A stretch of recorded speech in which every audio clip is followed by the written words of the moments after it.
Assalamualaikum warahmatullahi wabarakatuh. Al-Fatihah.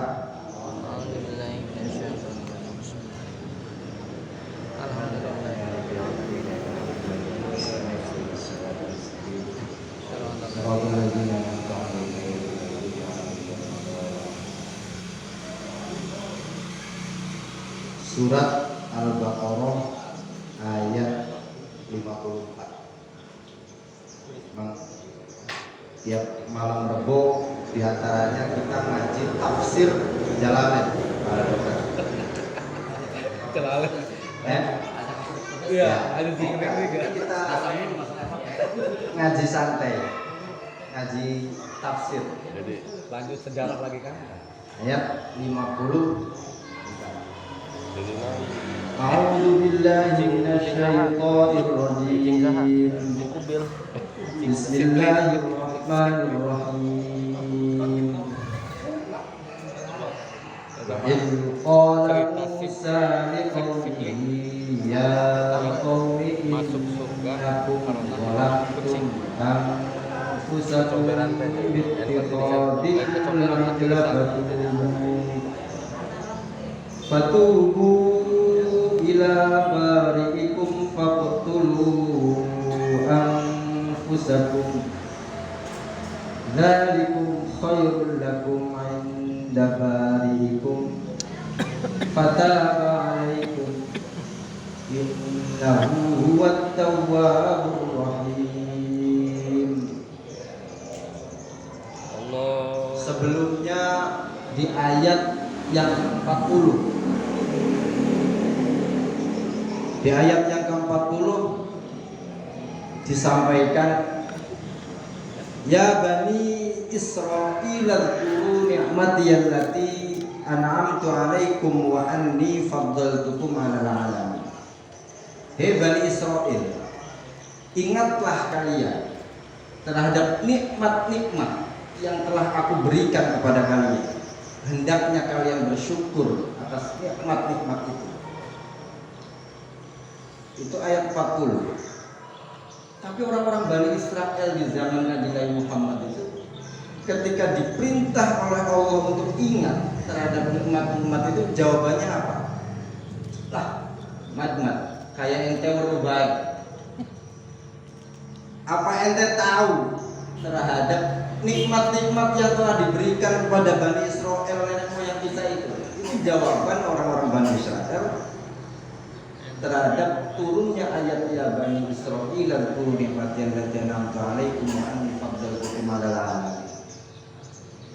Makanya kemudian diulang kembali di ayat 47 lebih jelas lagi. Ya Bani Israil adkuru ni'mati allati an'amtu 'alaikum wa anni faddaltukum 'alal 'alamin. Kanjeng Nabi Muhammad tidak hanya memerintahkan supaya orang-orang Bani Israel ini bersyukur atas nikmat-nikmat itu, tapi dijelaskan nikmat apa saja yang telah Allah berikan kepada Bani Israel itu. Ada nikmat di mana ketika bayi-bayi diselamatkan oleh Allah, ketika Fir'aun perintah supaya bayi-bayi laki-laki dibunuh.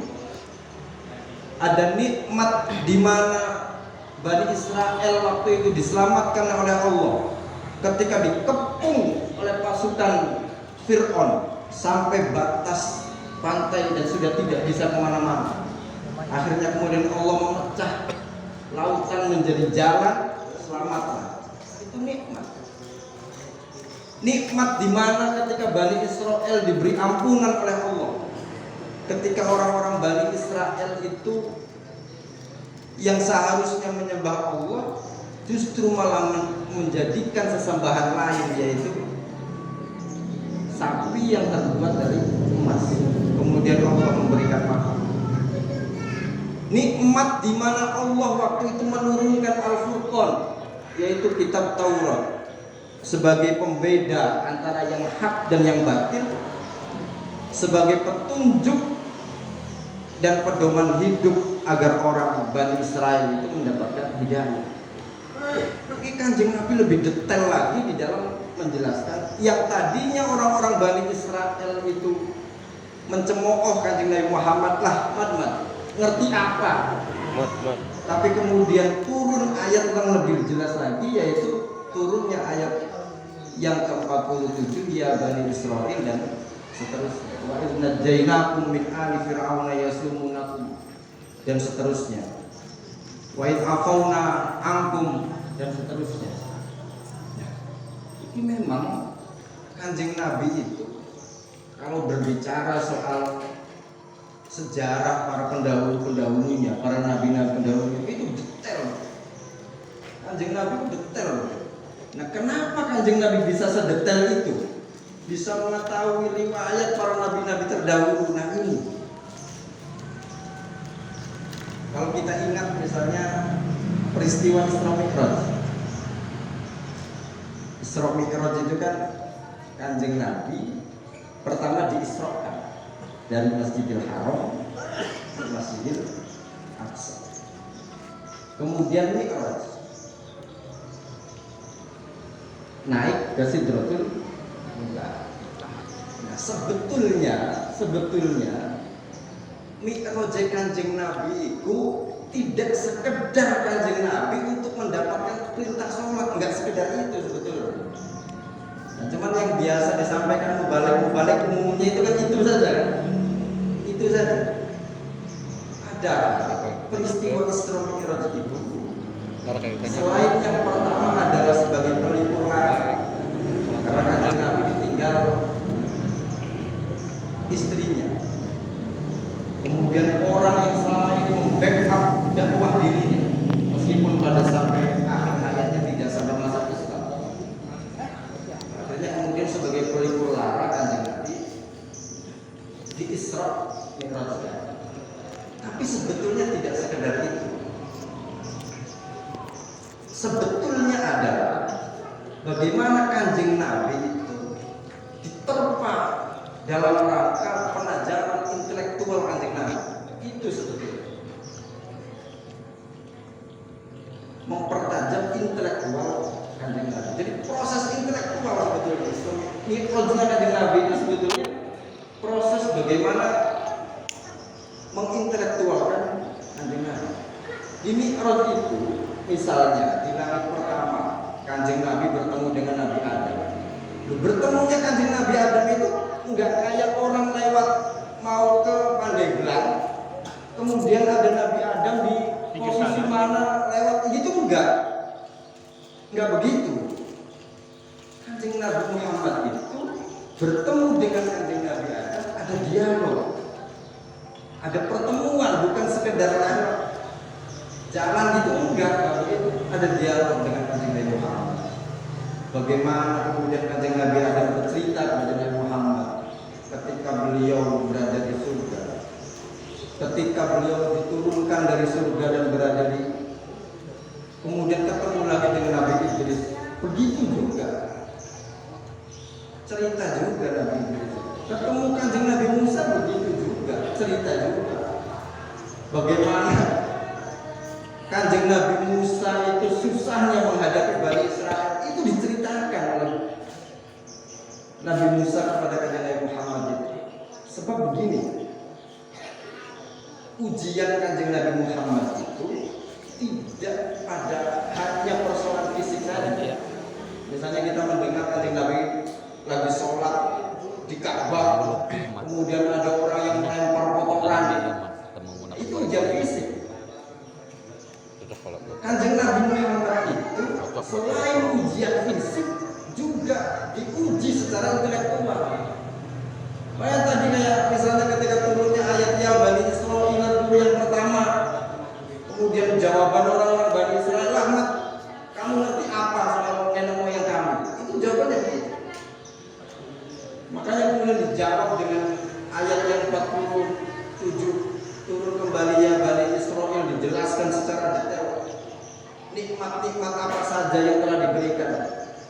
Nah, Quran turunnya kan tidak sedetail itu. Redaksinya kan hanya prinsip-prinsip saja. Tetapi karena Kanjeng Nabi Muhammad dulu pernah bertemu dengan Nabi Musa, dan Nabi Musa pernah bercerita dengan Kanjeng Nabi Muhammad soal bagaimana peristiwa-peristiwa yang terjadi di saat itu. Sehingga Kanjeng Nabi jawab orang-orang Bani Israel itu enteng saja. Enteng Kanjeng Nabi jawab. Jadi Kanjeng Nabi Muhammad itu tidak hanya persoalan fisik yang diuji, tetapi juga persoalan intelektual. Belum lagi ujian-ujian yang sifatnya metafisik. Kanjeng Nabi disihir. Ya, Bani Israel itu kalau soal sihir nggak kalah Bani Israel. Bani Israel itu pernah membuat nyolong rambutnya Kanjeng Nabi. Rambutnya Kanjeng Nabi dicolong secara diam-diam, kemudian dibungkus dengan kain putih, dipendam di dalam sumur yang sekiranya susah untuk dilacak, diambil. Kanjeng Nabi kena juga sihir karena Kanjeng Nabi punya sifat basyariah juga. Akhirnya malaikat Jibril turun ngasih kabar sumbernya itu di sana, di sumur itu ada gencekan batu yang di situ ada rambutnya Kanjeng Nabi yang dibungkus dengan kain. Akhirnya diambil dan hilang. Kanjeng Nabi itu tidak ada persoalan fisik, tidak ada persoalan metafisik, tapi intelektualnya juga. Itu kelasnya Nabi. Kelasnya Nabi. Oleh Allah dipersiapkan juga dari sisi keintelektualannya. Karena Allah tahu Isra Mi'raj itu peristiwa di mana Kanjeng Nabi sebelum hijrah. Ya kan? Isra Mi'raj itu peristiwa di mana Kanjeng Nabi belum hijrah. Di Makkah itu orang-orang yang selama ini membackup dakwah Kanjeng Nabi sudah tidak ada. Kanjeng Nabi perlu dihijrahkan. Tetapi sebelum dihijrahkan itu Allah tahu Kanjeng Nabi di sana ini akan menghadapi siapa? Orang yang berbeda dengan di Makkah. Kalau orang Makkah itu intelektualnya agak rendah. Tapi kalau orang Madinah, karena mereka adalah orang-orang yang selama ini mewarisi intelektual, mereka mendapatkan kitab Taurat, mereka mendapatkan kitab Injil, sehingga secara intelektual mereka sudah biasa ada kajian-kajian bagaimana mengkaji. Yang orang-orang Bani Israel bagaimana mereka mendapatkan kajian dari pendeta-pendetanya soal kitab Tauratnya. Yang orang-orang Nasrani mereka juga terbiasa dengan ngaji Injilnya. Maka karena yang akan dihadapi Kanjeng Nabi ini adalah orang-orang yang mempunyai intelektual tinggi, Kanjeng Nabi dipersiapkan melalui Mi'raj itu. Melalui Mi'raj itu dipertemukanlah dengan para nabi-nabi. Itu sebetulnya Isra Mi'raj itu bukan sekedar Kanjeng Nabi menerima perintah sholat, tapi bagaimana Allah mempersiapkan Kanjeng Nabi Muhammad akan dihijrahkan ke Madinah dan menghadapi orang yang sangat berbeda dengan orang-orang Makkah. Itu kelasnya Kanjeng Nabi saja secara intelektual disiapkan. Nah, kita ini siapa nggak mau ngaji? Kita ini siapa nggak mau ngaji? Kanjeng Nabi saja intelektualnya disiapkan. Kita nggak mau ngaji. Bagaimana intelektual kita bisa terbangun nggak mau ngaji? Nah, ya. Enggak promosi ngaji. Tapi ngaji itu wajib. Ngaji itu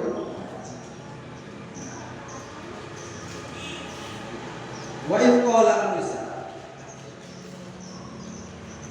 lan semangsane Daud sapa Musa kanjeng Nabi Musa ya qaumihi maring kaume Nabi Musa ya qaumi he kaum ingsun innakum satemene kalian kabeh iku zolim sira kabeh peristiwa Musa diperintahkan untuk menyepi selama 40 hari 40 malam, yang kemudian Kanjeng Nabi Musa mendapatkan kitab Taurat. Ketika itu ditinggalkan oleh Nabi Musa titip kepada Harun, saudaranya yang juga Nabi. Tapi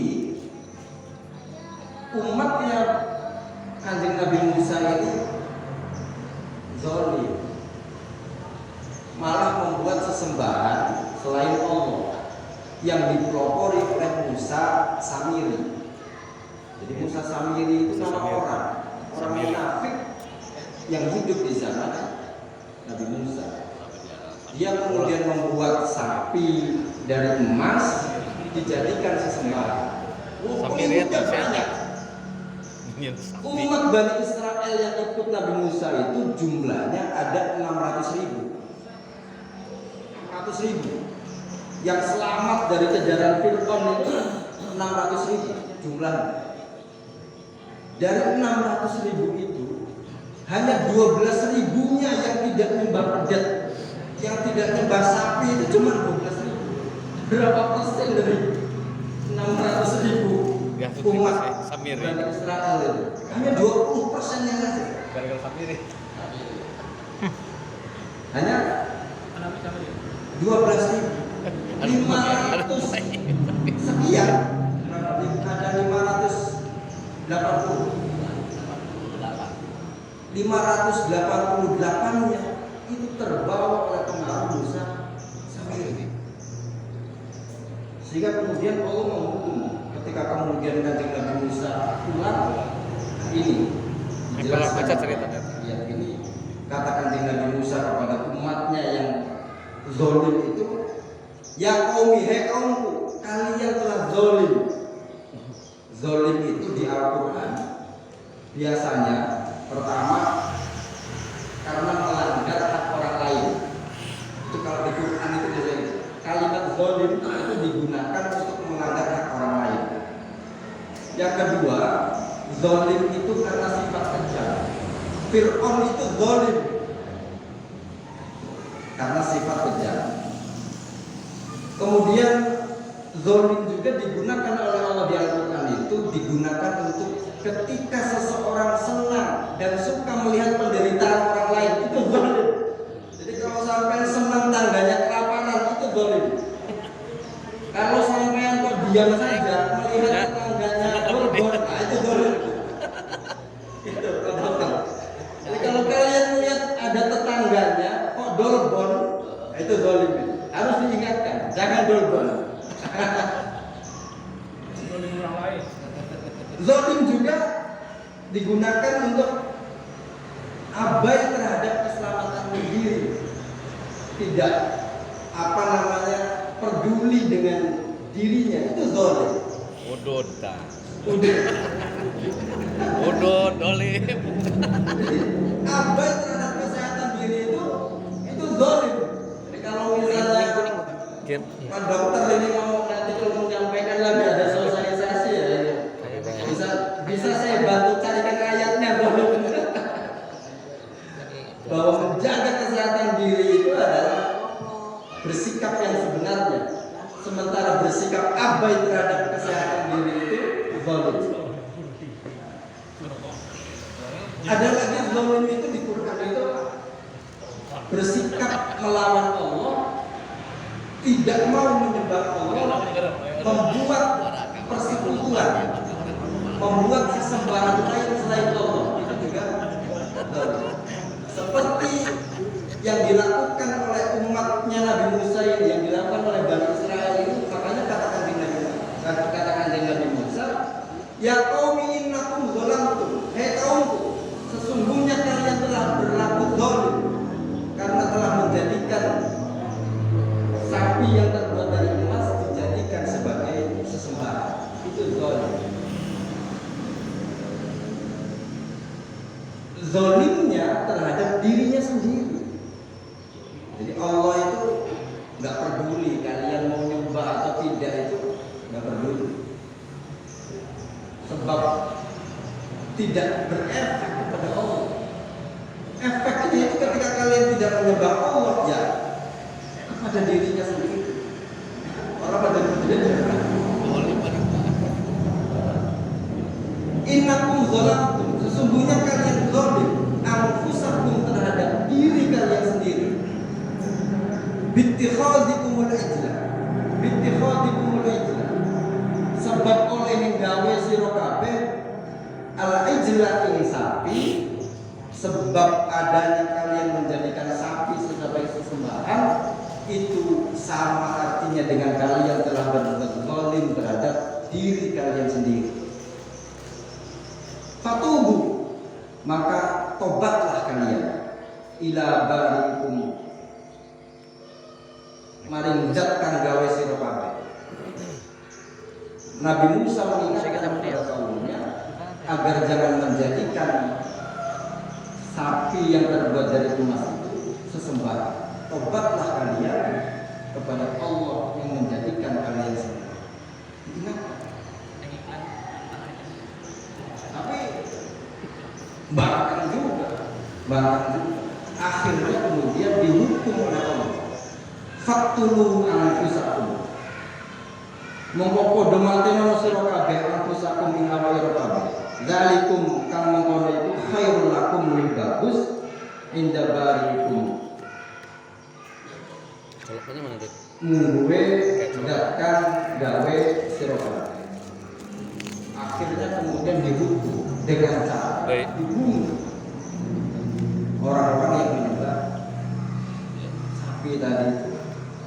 Nabi Harun kemudian yang 12.000 orang itu diselamatkan oleh Nabi Harun, dipisah sana, digiring, kemudian sisanya yang menyembah pedet itu dibunuh. Jumlahnya sekitar 588 itu. 600.000 diambil, 12.000 itu sisa dibunuh. Nah, cuman nggak tega orang-orang ini. Yang mau eksekusi itu siapa? Yang 12.000 tadi. Yang mau eksekusi 588 itu yang 12.000. Cuman nggak tega. Sebab yang 588 itu ada yang bapaknya, ada yang anaknya, ada yang istrinya. Allah terus kemudian sampai menutup matahari dengan awan hitam, tapi tetap nggak tega. Jangan-jangan meskipun tidak kelihatan, jangan-jangan yang disembelih ini adalah masih keluarga. Akhirnya Nabi Musa dan Nabi Harun nangis-nangis kepada Allah, minta supaya siksaan dibunuhnya orang-orang yang syirik itu, yang menyembah sapi itu, agar dimaafkan. Akhirnya kemudian setelah sudah terbunuh 70.000 orang dari yang 500 sekian itu, setelah sudah terbunuh 70.000 orang, baru kemudian Allah memberikan maaf. Setelah Nabi Musa dan Nabi Harun DP jaluk minta kepada Allah agar memberikan maaf. Akhirnya kemudian Allah memberikan maaf. Makanya ada ayat wa idza afawna ankum min ba'di dzalika la'allakum tashkurun. Jadi termasuk di antara nikmat yang diterima oleh Bani Israel itu adalah di mana ketika Allah memberikan maaf terhadap siksaan, terhadap hukuman kepada Bani Israel, dimaafkan itu bukan nikmat yang kecil. Dimaafkan itu nikmat yang besar. Mawahidin punya salah kalau misalnya Mawahidin punya salah kalau marah-marah, akan berbeda ketika misalnya Mawahidin punya salah kalau udah bisa orang masalah tinggal diperbaiki saja. Itu kan bunganya luar biasa daripada dihukum dipecat. Pada ringan itu. Jadi dimaafkan itu bukan nikmat kecil. Dimaafkan itu nikmat yang agung, nikmat yang luar biasa. Makanya Di sini Allah menyebutkan, ketika Allah menyebutkan ya Bani Israel turun nikmatnya, Bani Israel ingatlah kalian terhadap nikmat-nikmatku yang telah aku berikan kepada kalian. Di antaranya Allah menyebutkan nikmat yang besar-besar itu. Nah, termasuk nikmat yang besar-besar itu adalah nikmat diberikannya ampunan. Apalagi ampunannya total. Wong remisi saja udah seneng banget. Ada di penjara, harusnya dihukum 15 tahun, dapat remisi 1 tahun atau 3 bulan, itu udah sujud syukurnya lah. Makanya Allah menyebutkan di antara kenikmatan besar yang telah diberikan kepada Bani Israel itu. Wa idza afawna ankum min ba'di dzalika la'allakum tashkurun. Nah, aku memberikan maaf itu harusnya kalian syukuri. Dengan cara apa? Dengan cara bertakwa kepada Allah. Itu nasihat yang diberikan kepada Bani Israel. Tetapi sejatinya ayat ini tidak hanya untuk Bani Israel, tetapi juga untuk kita umat Kanjeng Nabi Muhammad, tetapi juga untuk umat kita Kanjeng Nabi Muhammad, supaya apa yang telah terjadi pada peristiwa Bani Israel dulu itu dijadikan pelajaran. Yang mendapatkan nikmat itu tidak cuma Bani Israel, kita umat Kanjeng Nabi Muhammad juga mendapatkan nikmat urip, nikmat keamanan, nikmat sehat. Nikmat-nikmat itu hendaknya disyukuri dengan cara apa? Disyukuri dengan cara wattaqu yawman la tajzi nafsun an nafsin syai'an wa la yuqbalu minha syafa'atun wa la yuqbalu minha 'adlun wa la yunsar. Dengan cara bertakwa kepada Allah, dan harus ingat hari di mana nanti tidak ada yang bisa membantu kita, yaitu hari pembalasan. Dimulai dari sekarang, ya, nikmat itu harus kita syukuri dengan cara itu.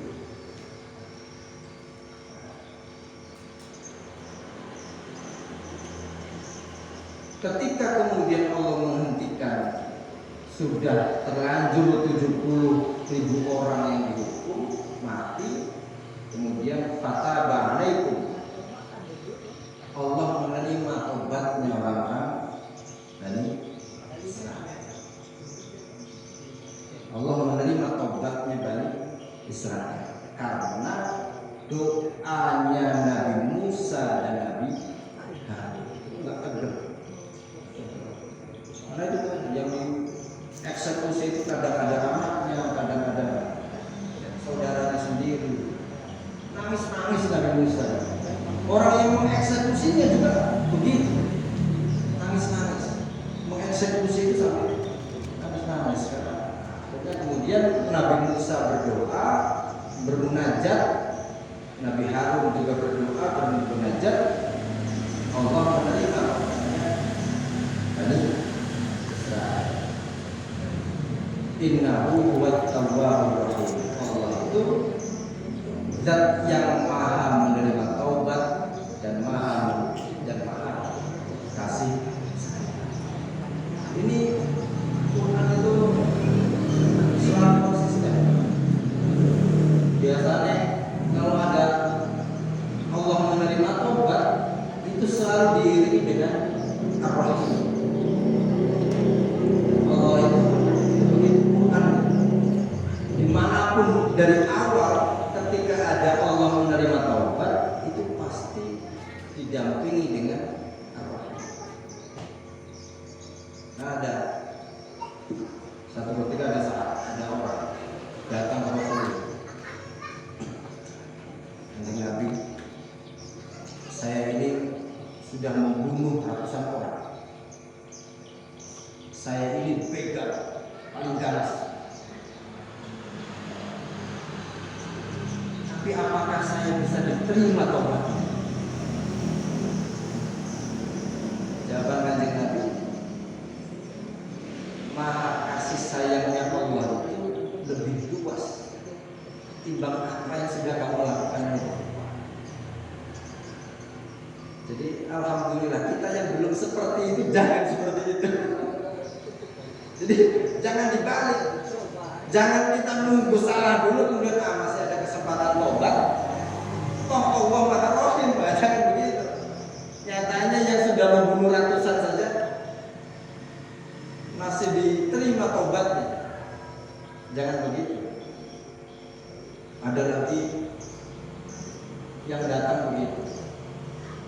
Saya itu sudah menzinai sekian orang. Kehidupan saya itu penuh dengan kegelapan. Amuk marah. Jangan dijawabnya gitu ya. Rahmatnya Allah itu lebih luas ketimbang dosa-dosa. Tapi sekali lagi itu kemudian jangan dijadikan kesempatan durung semono. Gitu. Durung semono. Sing semono dhewe pasti diterima tobatnya. Ya ampun nih. Amane mau Nang karo.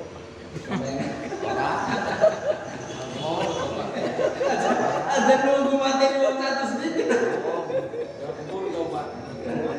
Lah umur kan nggak tahu.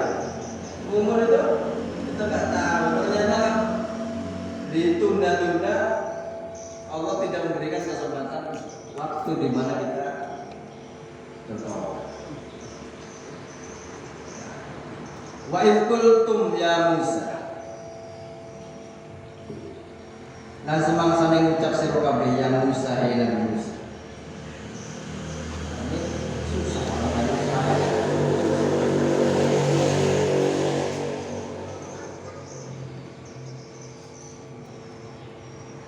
diingatkan itu jawabannya wa idh qultum ya Musa. Hei Nabi Musa, lan nu'mina laka, ora bakal iman kita. Lan nu'mina, ora bakal iman kita laka datang panjenengan.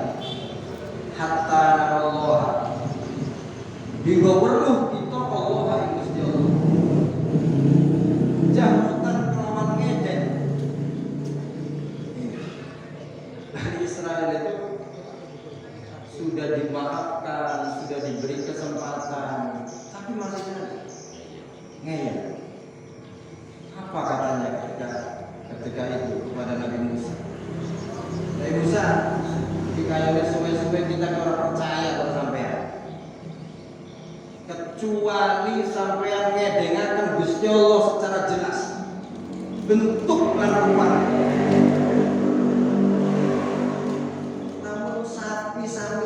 Sapi emas itu kan jelas ada bentuk dan rupanya. Nah Tuhanmu Allah itu kayak apa tuh? Saya ini akan iman sebenarnya kepada sampeyan Nabi Musa. Tapi syaratnya Allah yang katanya Tuhanmu itu perlihatkanlah kepada kita.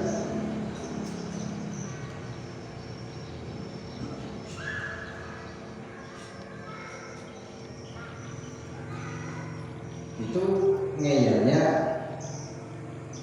Bani Israil. Supaya perang nikmat segala macam masih begitu, tidak mau iman, malah nantang Nabi Musa supaya Allahnya Nabi Musa itu yang menjadi sesembahan yang diperkenalkan Nabi Musa itu minta supaya diperlihatkan. Nah, nanti bagaimana jawaban Nabi Musa terhadap menyikapi orang-orang Bani Israel itu kita ngaji di pertemuan yang akan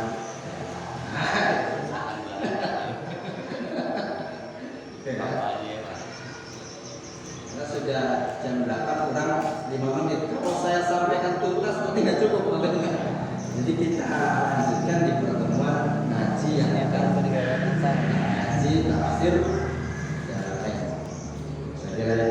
Ada waktu sedikit, kalau ada yang mau tanya boleh. Tapi penekanannya tadi ini ada beberapa penekanan. termasuk zalim itu ketika sampean tidak menjaga kesehatan itu zalim.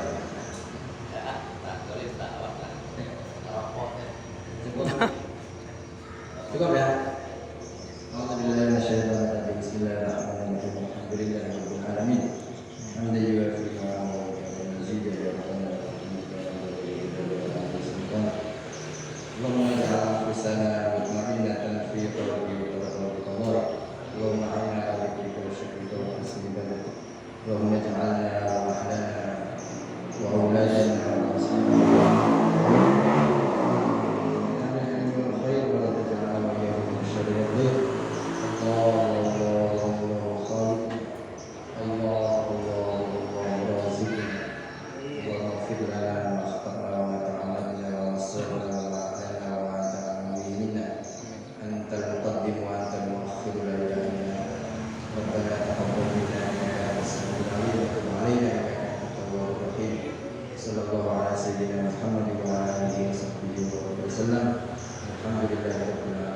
Assalamualaikum warahmatullahi